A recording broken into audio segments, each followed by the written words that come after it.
And Emily, take it away. You can continue the introductions. Thank you, Emily. Okay, so this is as Kurt was saying, this is the You Are Happy show, um, with our host Melanie Wakarka. Unfortunately, Melanie had something else come up today and isn't able to be on the show with us today, but hopefully next week she'll be back. And so we have a special guest today named Cindy. The show started, it was just a few months ago, right, Kurt? I think in like February or something. Um, so we encourage everybody to tune in or have come on the show if you are interested in being a guest. To please reach out to us. As Kurt was saying, special thanks to Marcus Hart, Jay Stoyan, Zach Clayton, Lawrence Wingate, of all of our partners who help us air their show on their platforms. And so I guess back to the show. We have a special guest today named Cindy from out of Texas, aka the Texas Oil Lady. So stay tuned. We'll find out why she's called the Texas Oil Lady. And so, Cindy, why don't you may come in here, maybe briefly say who you are, what you do, kind of thing. Introduce yourself a little bit. Hi, I'm Cindy Cowan, the Texas Oil Lady, and I currently reside in Lubbock, Texas, but I can work anywhere in the world. I help pets and farm animals to live a better, non-toxic life. Awesome. It's interesting that about the animal side of it, oils and animals. How exactly does that work with oils and animals? Last summer, I got certified as a animal aromatherapist, and I studied under a veterinarian out of Austin, Texas. So I took her course and took the test, and so I'm certified. And what it means is that not only can I make animals, it's just a matter of dilution and application of the oils for the animals. So if we're talking emotions for humans, behaviors for animals, and then the health portion, essential oils can be used, one essential oil can be used for multiple things. So like feeling relaxed, helping anxiety, those kinds of things. Animals get anxious too, and they may act out. And so it also happens with humans. So lavender's the solution for that situation. Now, how did you get started with these essential oils? Or when did you get started, or how did it all come up? So I was a customer first. So I had with Western medicine. So my issues were allergies, and the prescriptions and the over-the-counter medication just made me worse. And I had met someone at an event who introduced me to doTERRA essential oils. And the one day that I felt the worst ever, I reached out to her and I said, I'm ready for some natural solutions. So she recommended lemon, lavender, and peppermint oils to help with those sinus infections and all that entails with your allergies. And I got better. And I have not had a sinus infection in a long time. Well, actually since 2016. So I became a customer and, progressed using other oils for other solutions for myself and my family. And then about a year, 2017, I flipped the switch and became a wellness advocate and started, slowly building that business. Awesome. Kurt, do you have any questions? And sorry, you were kind of like a little bit. But Kurt, do you have any questions? Any comments? Yeah, before we came on the show, that I was talking about that there's a little story behind your name you take on, Texas Oil Lady. Obviously, for those outside of Texas, we appreciate the history of oil, other petroleum oil in Texas. So obviously, it's a little bit fun, a play on words, but it gets right to the point that you're a Texas lady. Oil's right in the middle of what you do, so you're Texas Oil Lady. But and then you also are showing value to both people and their pets, and so for a family and so forth. You know, you're showing like an entire value. So can you give us a little both of those sides of it? That you're the Texas Oil Lady. There's a little bit, like you said, you were a customer first, and then you got into the distributorship and being of service, and you found how you can help in this area for all of us and for families and so forth. Can you kind of give us the layout of all that and how you fit into it, and obviously a passion of it to come out with an identity like Texas Oil Lady? Well, that was an accident, actually. So Okay. I had joined a networking group here in Lubbock, and we got 30 seconds to do our soundbite. And of course, at that time, I was just Cindy Cowan, doTERRA wellness advocate. And one day, I don't know why, at the end of my soundbite, you always repeat your name, correct? You know, at the end. And so one day it just popped out and I said, Cindy Cowan, I want to be your Texas Oil Lady. And everyone responded very positively. Oh my gosh, I love that. And one of the members, he was on his phone and he writes apps for a living. And he had been on his phone, and I went to sit down in the same table as he was. And he goes, Cindy, you need to go buy the websites, texasoillady.com, .net, .biz. They're open. And I'm like, okay. So I bought them when I got home, and I'm like, okay, now what do I do with it? And so an accountability buddy of mine from our chapter, we were just chatting one day, and she does branding. And she's like, Cindy, you need to brand yourself. I'm like, why?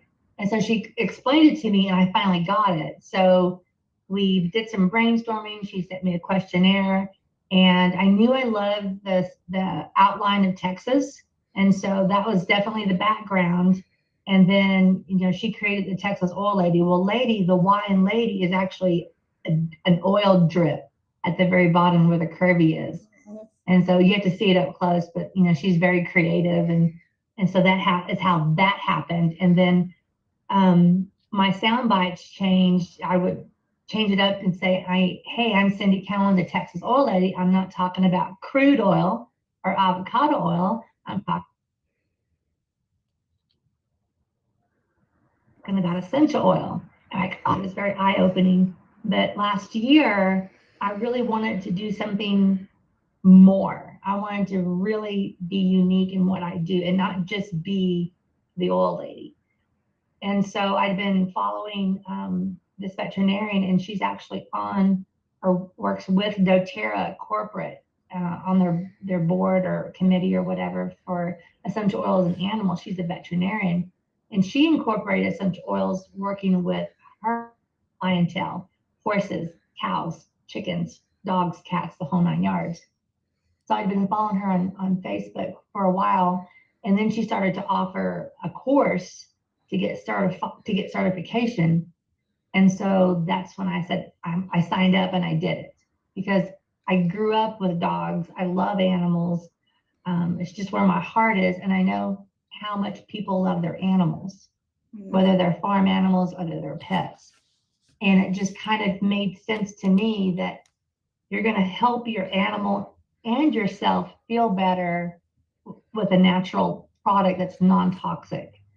And so it just kind of went full circle. And so now I love to educate. I visit networks all over the world now, and I'm finally getting the message out. And it's going to take more. I just started, you know, the worldwide network visiting, and they just like, oh wow, that is so cool. So awesome. Yeah. Yeah, I don't think I've ever. Yeah, I don't think I've ever totally closely looked at your thing to realize that that was a drop. Mhm. But I mean, it makes sense. So Yeah, when you're calming your pet down with lavender, say they got upset with the fireworks going on outside or a backfire of a car, you're applying that lavender to their spine or helping them, smell it. It's absorbing into your skin too, and you're feeling the effects. So it's like kind of like I call a twofer. So right. everyone's calm, everyone's feeling better. Yeah, that's awesome, right, Kurt? I wonder if Kurt. I wonder if Minnie would like it. I would think so. Yeah, I've been hearing a lot about how us pet owners, we tend to move on things actually a little faster and with a little bit more sincerity and ready to go for our pets than we are for ourselves or our kids, even babies. I have a friend who uses essential oils in her formula for lawn care. Mhm. So they do lawn care applications with essential oil in there to work on having non-toxic lawn care. So they went around saying, wouldn't you want to make sure that your baby isn't ingesting that chemical that these lawn companies put on there, blah blah blah, and we're having certain success with that. But then, like you said, in a roundabout way, how stuff came together for you, in a roundabout way, it came to them in terms of somebody having an idea about, the benefit it is for the pets. So I don't know if it was one of their vendors or how that came together, but that was their experience, that they added that into their conversation. Oh, it's very smart. I mean, if Yeah. people don't realize that the pads of their feet absorb things, products also, chemicals and essential oils, because you can actually, that's another good spot to put the essential part on is on their pads.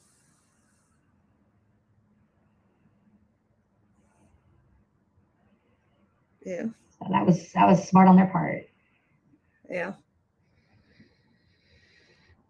Yeah, I think there's like this. I mean, I've heard of doTERRA. I'm not sure if I've used doTERRA before, but yeah, it seems like it's a big thing kind of going around.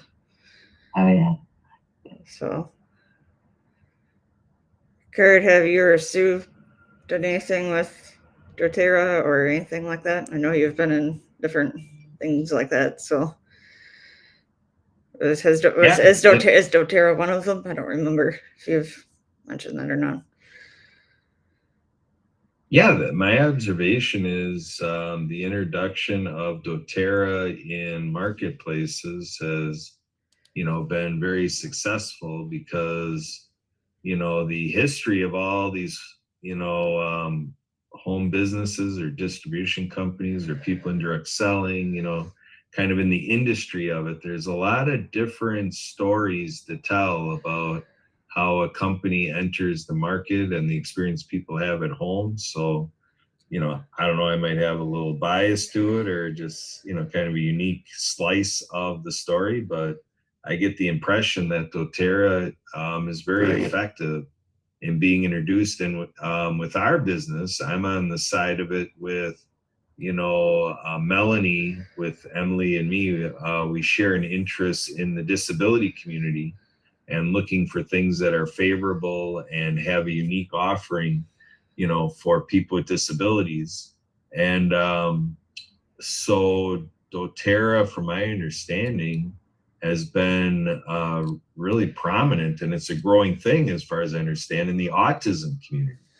Very much so. I've even been hearing stories of families who have a family member with autism, like you, Cindy, first just loving the thing for what it's doing for their family, but then really, in some cases, having quite an emotional response to, like, tears of joy type of thing, where it's just like, it's just too good to just make it like, this is a great thing for my house, that it's like, our friends need to know about this, people in our autism group need to know about this, and next thing you know, they never planned it, but they became a distributor. They became somebody who, like some companies say brand partner or whatever, and, being troubadours of the product, because it's just the thing to do. It's like a humanitarian glimpse at what's going on. So there's other oil companies out there. You can get this type, quote unquote, type of product, but there's something to be said to the way that doTERRA is produced and with what's in that bottle compared to containers or bottles of of a different brand. Again, might be a biased experience that I have around me, but that's been my impression. I mean, obviously I celebrate when things are going good in the disability community, so I guess I'm not afraid to give kudos to the company doTERRA for its presence in the disability community, and that it's worth people checking out doTERRA, and and then just the way, as a company wide, how it's introduced and the user friendliness and the way everything's written up, because that's an issue too, communication. So the marketing materials, the instructions, the way the labels are made, it just seems like, I don't know that doTERRA ever planned that, but it seems like it's fallen into place that way, whether they planned it or not, that they're just doing it right.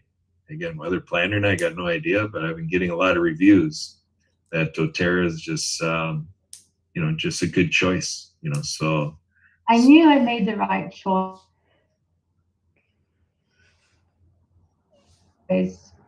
Joining when I went to College City about 5 years ago, and I saw the presentation of the science part, and knowing that, for example, frankincense comes from Africa. There's a reason why.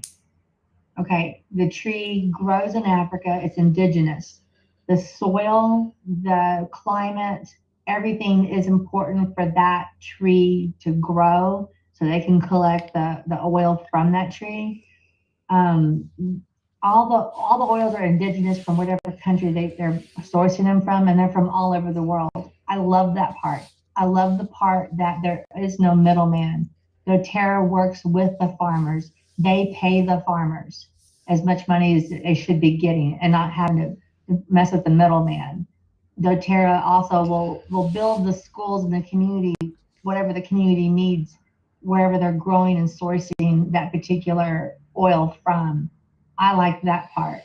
I like that it's tested in 3 different laboratories.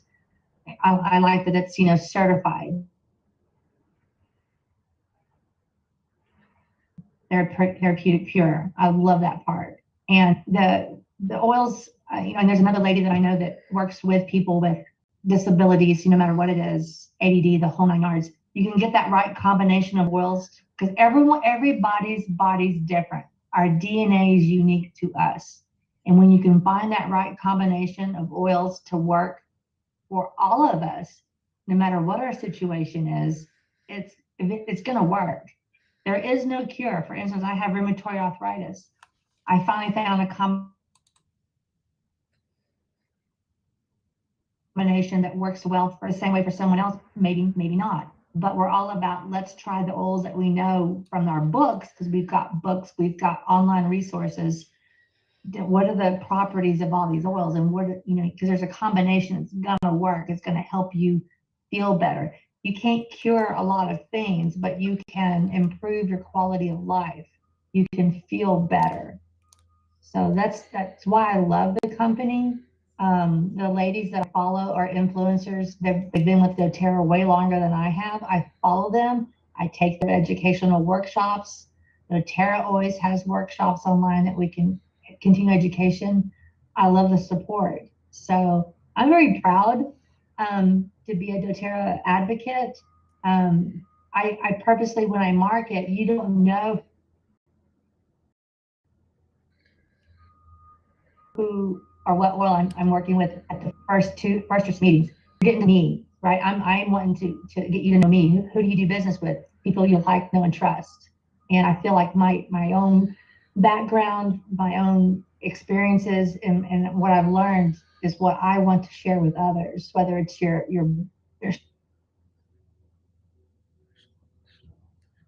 yourself, your family, your friends, or your animals.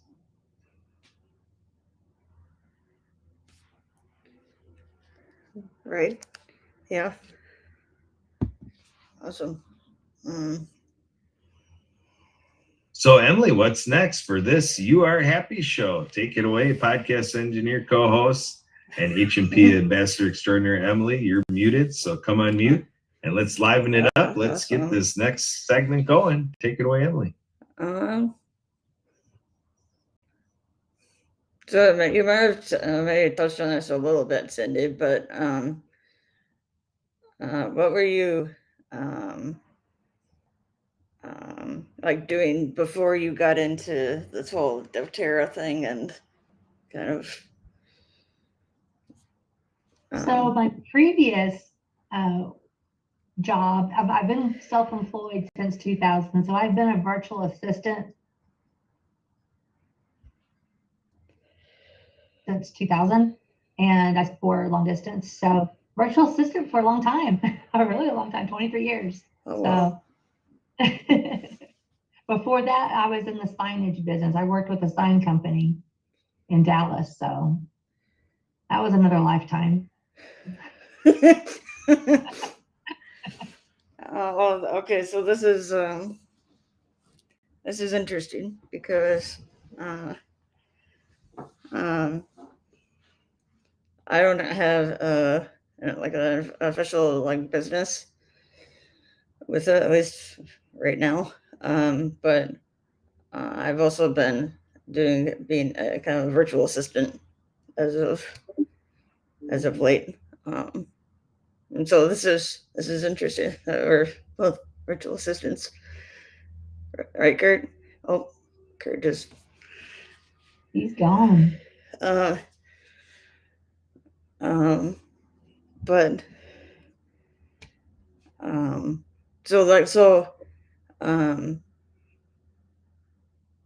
so kind of switching gears a little bit. So kind of what services do you provide as a virtual assistant, or did you? Well, somehow when I started out, I had clients of different backgrounds that they were entrepreneurs. They had their own business. So I worked for several different type of people, and I did some on-site work. I'd go location and or do it at home from my home office. But within about a year or two, I ended up working in the senior industry. And so I worked for several different nonprofits where they didn't have an office, obviously, and they always had, new board members every 1 to 2 years. It always changed. But I was the consistent person who took care of their memberships, took care of their website, did the invoicing, and then worked with sponsors for their events. So event planning. So I did a little bit of everything for the nonprofits. And so it just kind of evolved into I had a couple of nonprofits as clients for the longest. Oh, so are you still a virtual assistant too, or? Yeah. Oh, okay, I wasn't sure. Didn't like. Yeah, I still get am. if you were the virtual assistant still with doTERRA. Okay. Yeah, I've been kind of doing the multitasking, wearing multiple hats. Yes. Yeah, I've been kind of doing the data entry, kind of the whole like communication kind of thing. Maybe a little bit of event planning too, but yeah, it's rather interesting and can be a challenge. I'll say that much, depending on who your client is.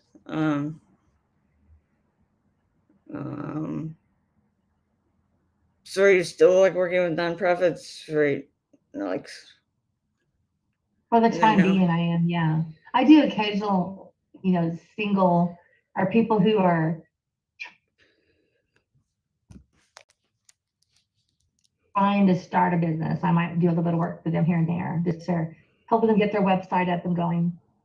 So it's contract work. So it's, you know, it's not consistent. It's just the occasional contract piece of work. Right. But becoming a VA allowed me, because my kids were young then, and I could either work with them at home, obviously, or take them to work with me. So a lot of my clients knew my kids when they were little, and they were very family oriented, which is what I needed in my life. The flexibility, and they knew that, and they were very gracious people who believed in taking care of your family and making a little bit of money. Right. So Um,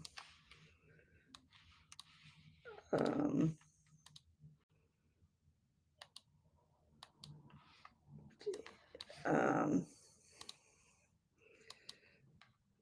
um, so, let me see, I think we are probably about at our end here. okay.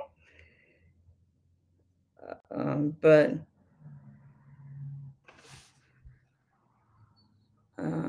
so I guess I don't know if this could be a thing, but okay, maybe you can wait till the comment after. But you have any kind of last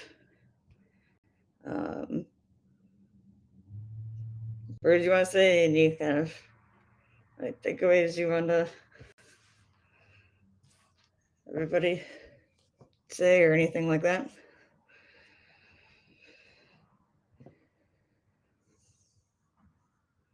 You froze up. I couldn't hear Okay. what you were saying. Oh, so do you guys have any kind of last words or any kind of takeaways that So let's see. My goal is to educate people, as many as I can, that there is alternative natural solutions for not only their health and their family, but their pets and their farm animals. There's so much out right now that's concerning about all the side effects of Western medicine.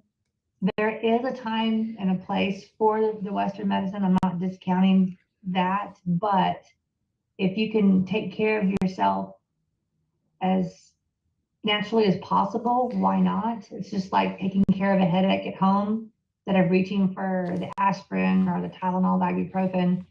Try some peppermint oil. Try, some past tense. Try an alternative method instead of always going. Excessive use of a lot of those products can harm the organs.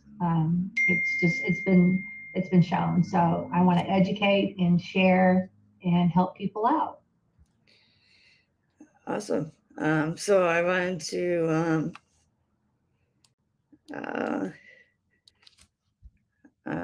thank you for coming on today. This was Thank you. This was awesome. And remind you that you're welcome back anytime. And remind everybody that we are here every Thursday at 12:30 Central, 12:30 p.m. Central, 1:30 Eastern. And to urge everybody to join us or tune in and to check out all of our Your Happy Girl or Your Happy Show social media pages, LinkedIn, Facebook, YouTube, like, share, subscribe, and so on. And thanks again to Marcus Art, Jay Stroyan, Zach Clayton, Lawrence Wingate. If anybody has any questions, they can contact us at the youarehappyshow@gmail.com. That's the letter U, letter R, happyshow@gmail.com. And so yes, until next time, Encourage everybody to have a safe and productive week, and to stay happy.